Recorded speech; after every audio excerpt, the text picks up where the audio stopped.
Halo sahabat kelas 5, kembali lagi bersama Guru Izar Channel dalam konten pembelajaran yang selalu setia menemani kamu untuk belajar dari rumah.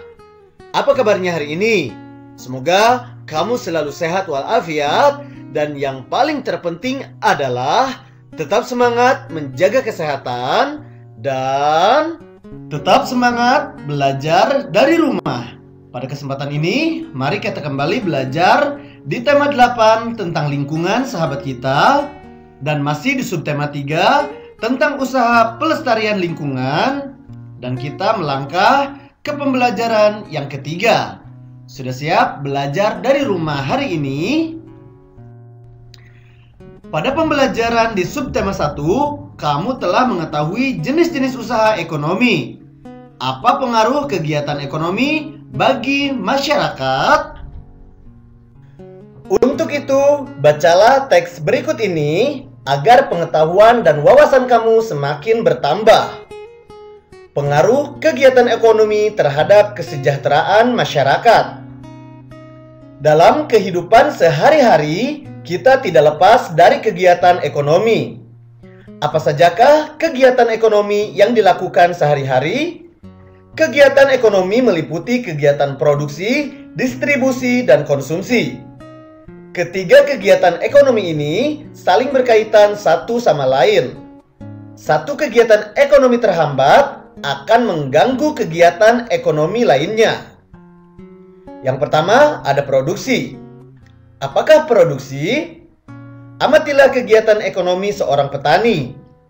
Petani menanam padi di sawah, lalu memberi pupuk dan menyiangi rumput yang tumbuh di sela-sela tanaman padi. Setelah bulir-bulir padi mulai bernas, petani mengusir burung-burung yang berusaha makan bulir-bulir padi itu. Saat padi menguning, itulah saatnya petani memanen. Hasil panen lalu dijual. Dari ilustrasi tersebut, si petani telah melakukan kegiatan produksi.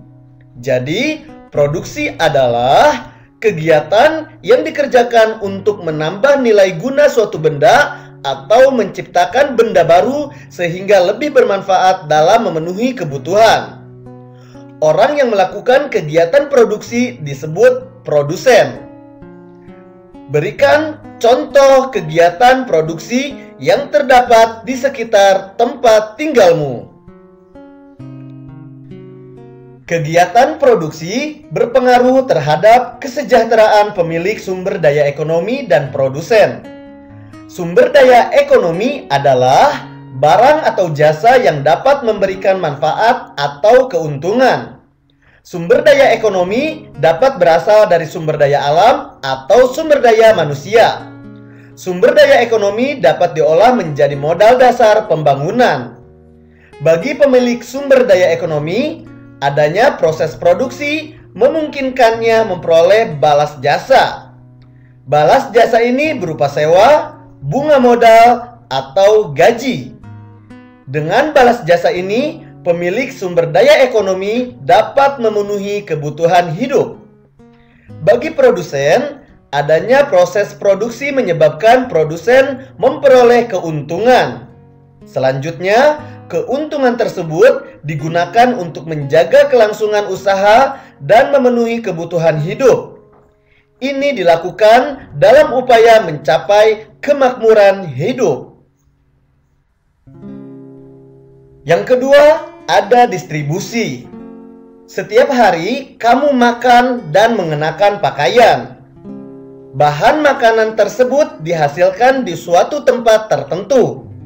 Pakaian juga diproduksi di tempat tertentu lainnya.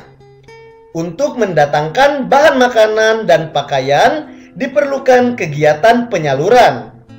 Kegiatan inilah yang disebut distribusi. Jadi, distribusi adalah kegiatan penyaluran hasil produksi dari produsen ke konsumen. Orang yang melakukan kegiatan ini disebut distributor. Kelancaran distribusi barang membutuhkan sarana transportasi dan jalan yang memadai. Tujuannya agar hasil produksi dapat segera sampai kepada konsumen dengan cepat dan tepat sehingga kebutuhan konsumen segera terpenuhi. Selanjutnya ada konsumsi. Perhatikan aktivitas teman sekolah ketika waktu istirahat. Ada yang jajan di kantin, ada pula yang makan bekal dari rumah. Jajan di kantin dan makan bekal termasuk kegiatan konsumsi. Konsumsi adalah kegiatan manusia mengurangi atau menghabiskan nilai guna suatu barang atau jasa untuk memenuhi kebutuhan. Orang yang melakukan kegiatan konsumsi disebut konsumen. Untuk mengonsumsi barang atau jasa, masyarakat mengeluarkan pengorbanan tertentu. Pengorbanan dapat berupa uang atau waktu. Dari uraian tersebut, kamu mengetahui kegiatan ekonomi dan dampaknya bagi masyarakat.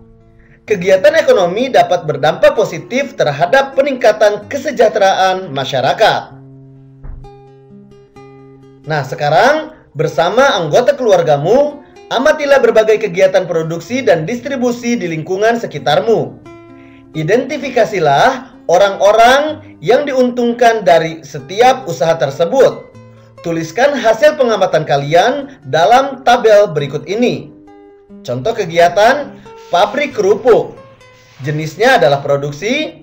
Orang yang diuntungkan masyarakat yang suka makan kerupuk. Keuntungan yang diperoleh makan lebih lahap. Contoh kegiatan yang kedua, menjual pasir. Jenisnya distribusi. Orang yang diuntungkan masyarakat yang sedang membangun rumah. Keuntungan yang diperoleh, pembangunan rumah lancar. Selanjutnya, kamu lanjutkan ya. Tuliskan pada buku tulismu, lalu hasilnya foto dan unggah ke link yang sudah disiapkan. Selamat belajar dari rumah dan tetap semangat menjaga kesehatan.